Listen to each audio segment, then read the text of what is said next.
Rais wa Kenya William Ruto ameomba radhi mataifa jirani ya Uganda na Tanzania katika hatua ambayo inaonekana kama juhudi za kuimarisha uhusiano kati ya mataifa hayo ya Afrika Mashariki. Haya yamejiri kwenye ibada ya 22 ya taifa iliyojikita katika amani na kujijenga upya. Rais huyo William Ruto kwa unyenyekevu wa hali ya juu kabisa ameonekana akiomba radhi na alitoa wito wa kuboreshwa kwa uhusiano, akibainisha kuwa Kenya iko harakati ya kujijenga upya. Na nukuu, jirani zetu wa Tanzania, kama tumewakosea kwa namna yoyote tunaomba radhi.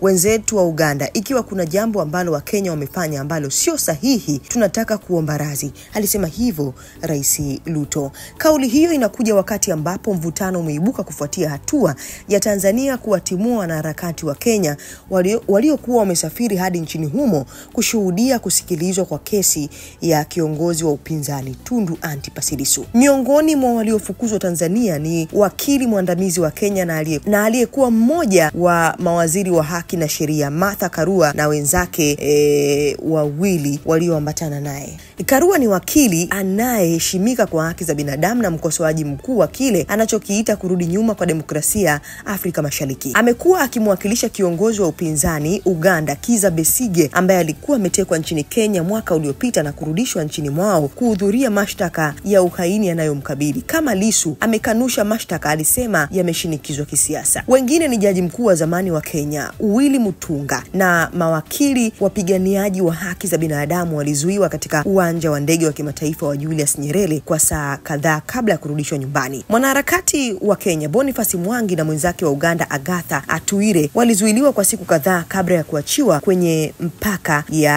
mipaka ya mataifa yao. Tukio hilo limesababisha majibizano makali kati ya nchi hizo mbili za Afrika Mashariki, huku watumiaji wa mitandao wakiwa katika mzozo wa muda mrefu kuhusu siasa za kikanda na wanaharakati.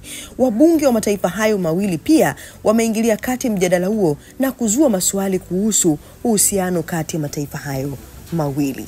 Siku ya hii leo habari ni kwamba Rais wa Kenya William Ruto ameomba radhi nchini Tanzania pamoja na nchini Uganda.